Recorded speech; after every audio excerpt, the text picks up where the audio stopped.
Knightline is brought to you by the Dever Team, your source for New Smyrna Beach real estate and everything else New Smyrna Beach. Go to www.thedeverteam.com and call UCF alumni Travis Dever for all your New Smyrna Beach needs. 386-690-1636. That's 386-690-1636.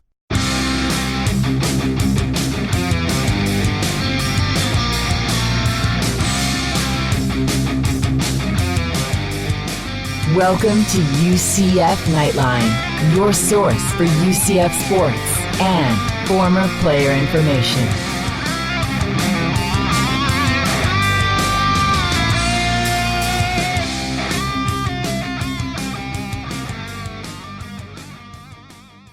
Hello, Night Nation. This is Andrew Phegley coming to you from the 1148 studios, a very stormy 1148 studios. You may hear some thunder in the background. This is Knightline 195 from the award-winning Knightline Sports Network. Joining me as always, Trace Trylko. Hello, everyone. We are serving up a buffet this show. One-on-ones with Brashad Perryman and Traquan Smith. Our look at the 40th anniversary of UCF football continues with Jeff Allen's conversation with UCF Athletics Hall of Famer Michael O'Shaughnessy. Plus, we're talking with the president of the Florida Sports Hall of Fame and the newest UCF inductee in that Hall of Fame, soccer standout Winston Dubose. And will Stanford players cramp up like Pittsburgh's players did? That is in Ask Knightline. But first, happy, happy, joy, joy, happy, happy, joy, joy, happy, happy, joy, joy, happy, happy, joy, joy, happy, happy, joy, joy, joy. Okay, not a Ren and Stimpy fan, but they couldn't have summed it up better there. We are happy that UCF football is back as fall camp gets underway this week. We're just 32 days away from kickoff versus FAMU. NCAA.com is out with its preseason top 25, and UCF checks in at number 19. and a little news as we record. Breaking Brett news. McMurphy of Stadium has a big scheduling announcement. Are you ready? Are you sitting? I'm sitting. He is reporting UCF football and FIU football agree to a home and home. Who cares? Sources tell Stadium game scheduled for 2020 at UCF. 2022 at FIU. Well, you wanted to play in Miami. Yeah, I'd rather play in Miami. When are we going to get, some kind of game with, somebody who we actually want to play? That's interesting that you should mention one of that. these, schools that are, of this other dimension.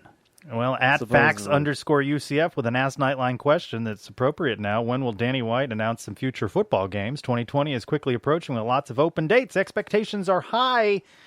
And early reaction on the Twitter sphere is not good. Shocking. Facts_UCF. Looks like we have a home and home at FIU. Great for recruiting, but is this exciting and good for strength of schedule? No. At Adam Terra, no. We played FIU in 2017, and it was a snooze fest. So early reaction. Not good. Not strong. Brandon Hellwig, picking up on the Stadium mention, says it looks like 7 home games, though, in 2020. Well, that's good. So there is that. More drinking time. That's definitely good. There is that. He's saying 7 home games in 2020. 20 home games. 20 home games 4 would be awesome. AC plus North Carolina, FIU, and an FCS to be named later, road game at Georgia Tech in 2020. Oh, boy. Wake up over there. Yeah. This is... And then there's some snark going on. So national columnist, USA Today, Dan Wolken. Oh, boy. Here we go. Is chimed in. There's going to be a lot of this the next 24 hours. So Danny White won't do and what 2 did for... this brilliant college football person Where's the say? shredder? Where's the shredder? I got all kinds of shredding to do. So he writes, so Danny White won't do 2 for 1s with Power 5s, but will do 1 for 1s with FIU. Makes sense. That's what you think of Dan Wolken, is it?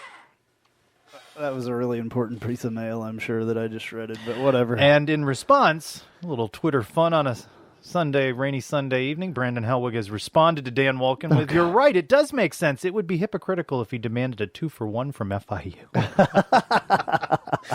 All right, well, Brandon, with a little score one for Brandon. Brandon with a little snark. I want to hear Danny White's comments back, so keep us posted. Well, it'd be interesting to see UCF Football Media Days Tuesday.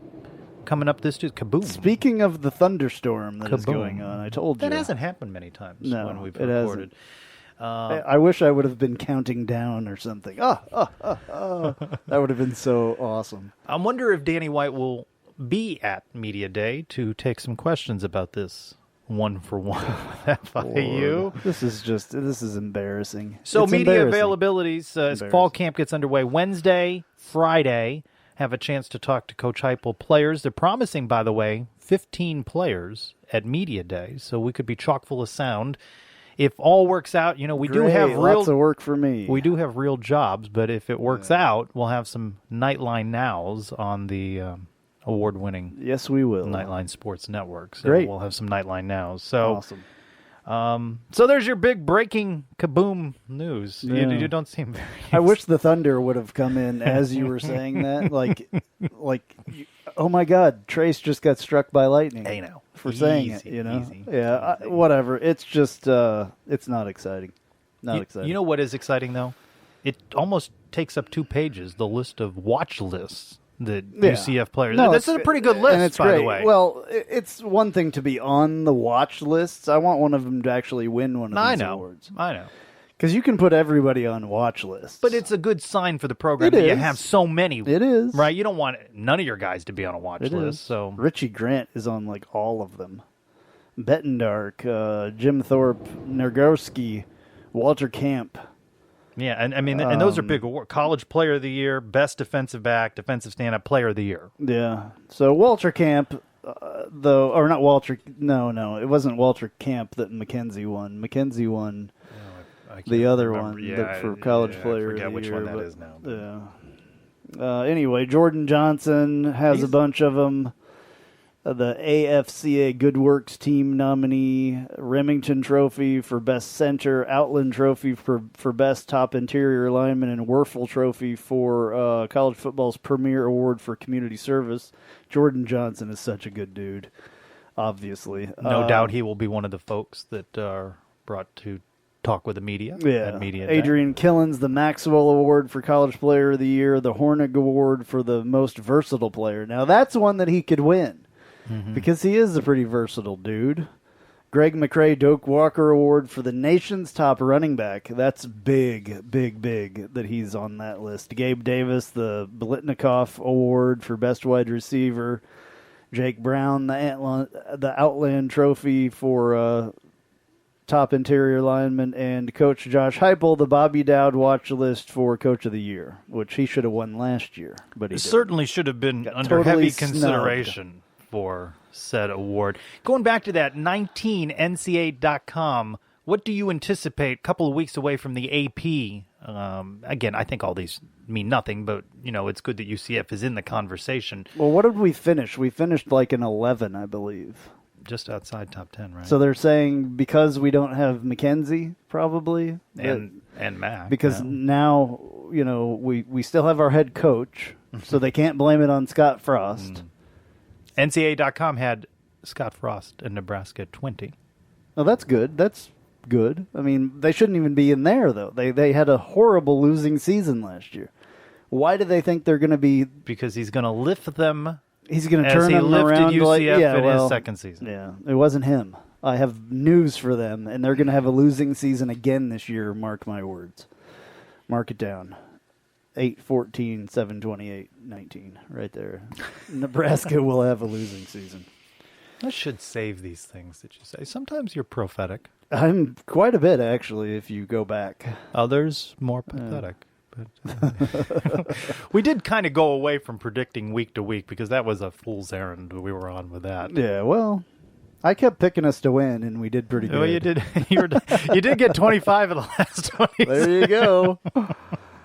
Oh, boy. So going into fall camp, is it what's on your mind? You'll be at work. You won't have opportunity to be at Media Day.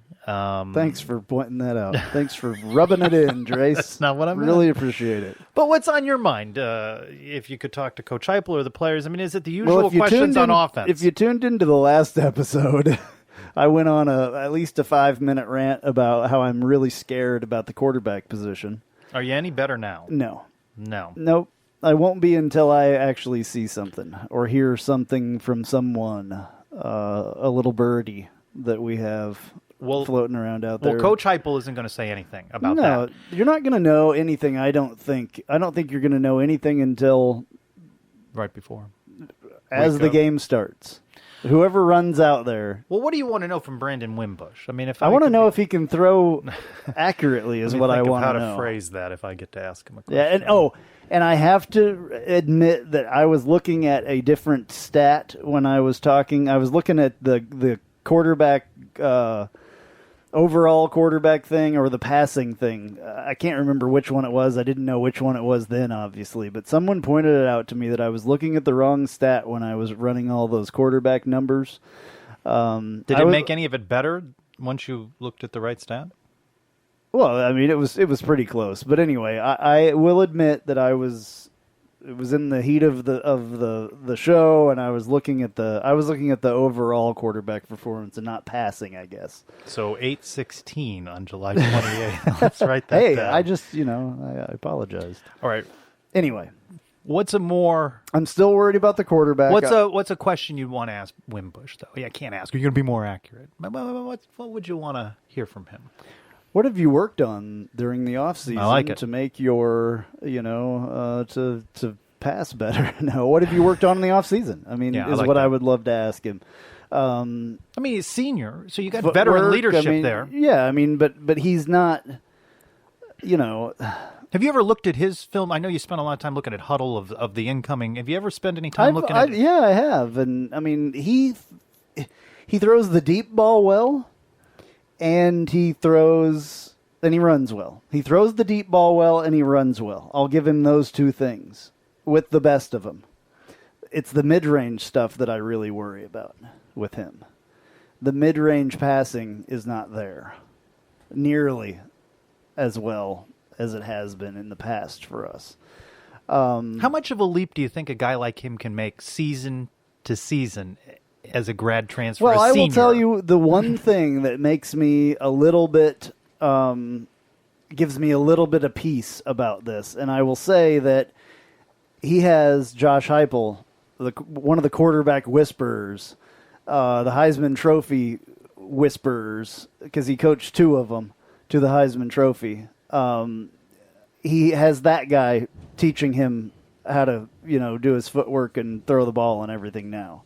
So I don't know who he had at Notre Dame teaching him how to throw and being a quarterback's coach or whatever, but you've got Jeff Lebby here as the offensive coordinator / quarterbacks coach, and you've got Josh Heupel, who was an incredible quarterback in high school, or in college and high school, teaching him now. And he's got, another little quarterback coach, Mackenzie Milton, as well, helping him out a little bit. So, that if he can get the work done that he needs to get done and do the things that he needs to do, maybe he'll really come around in those areas that he hasn't come around in. Maybe it's coaching. Maybe it's being happy where you're at. He wants to be here, obviously. Yeah. I don't know if he wanted to be at Notre Dame or not. Probably not after he lost his starting job. Probably not after that. Yeah. So, I mean, who knows? But anyway, that gives me a little bit of... I think that's a good question, though. That's what I want to know. I mean, what have you worked on over the summer? I mean, have you worked over the summer? Did you sit around and eat Cheerios, or did you work out?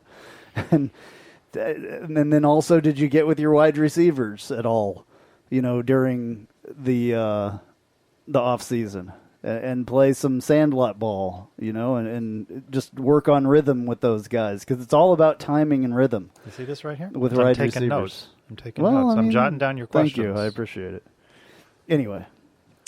I'll be channeling my inner Andrew. My inner Andrew Phegley. Oh boy. Yeah. Well, whatever happens, happens. I think those are good questions.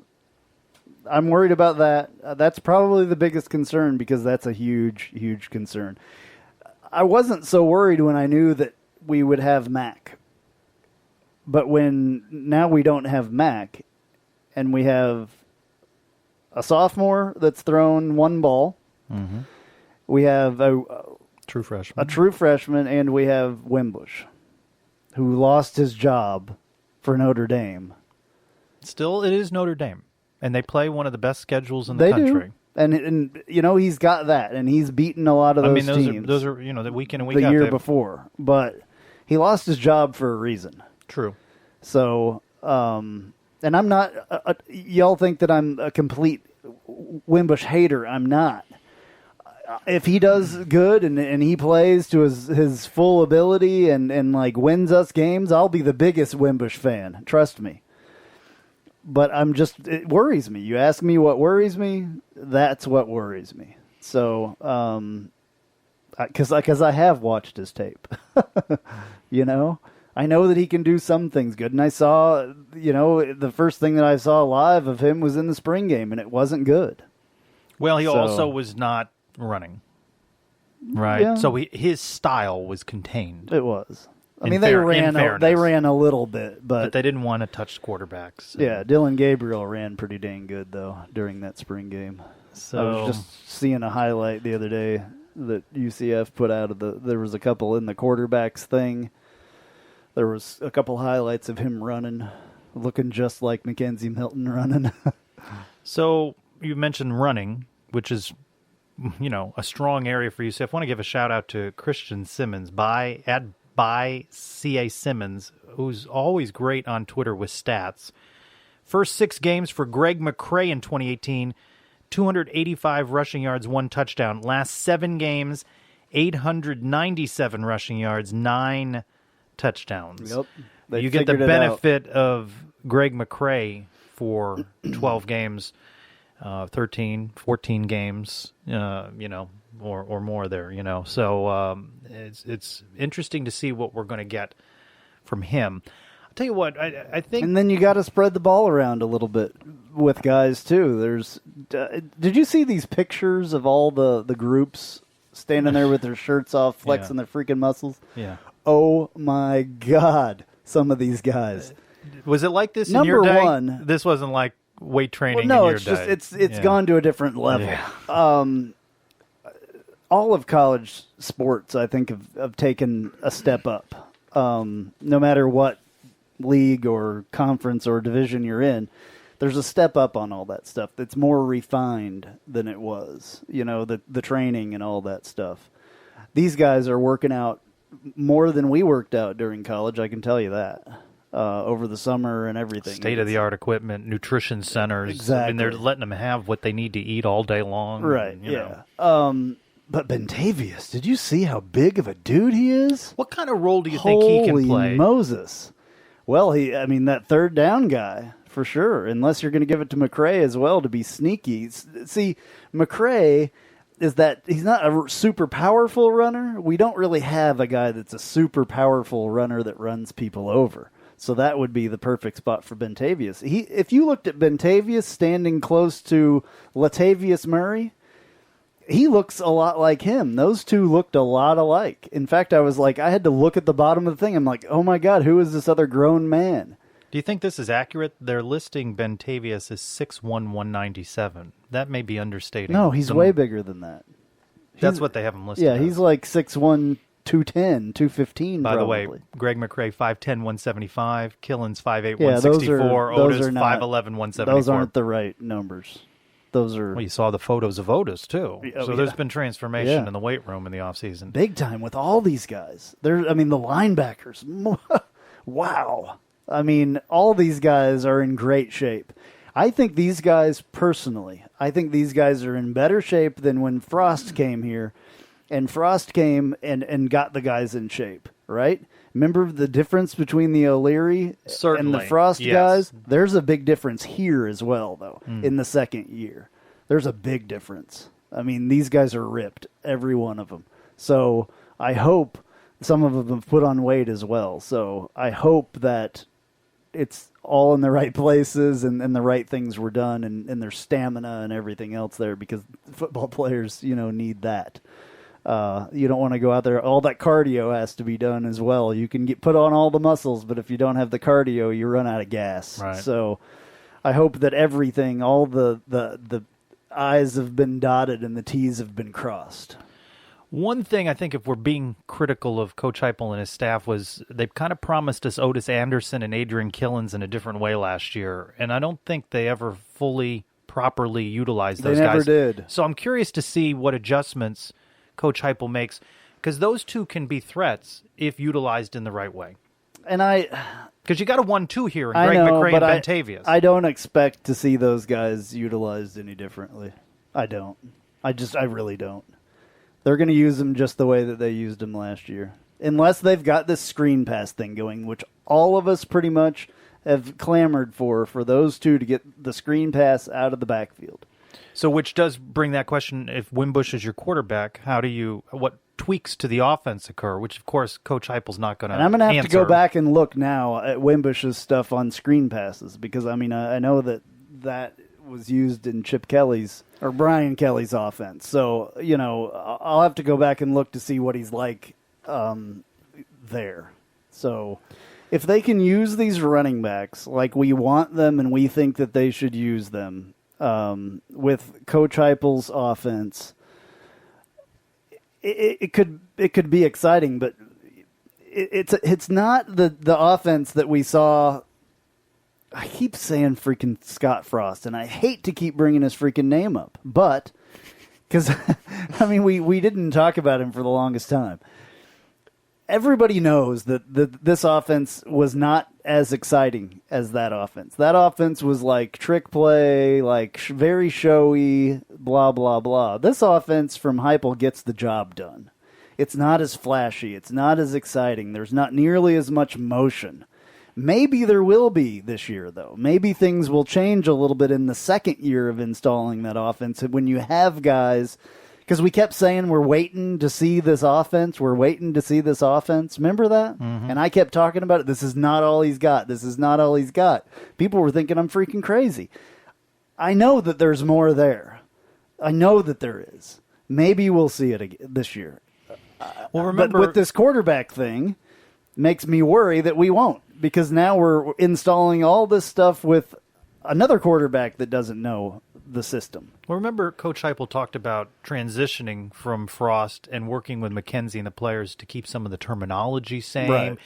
And he worked with them on some of the play calling that fit what they were doing. So he never fully brought over everything. Right. And we'll see. I still don't think you've seen everything. I still think that there's stuff.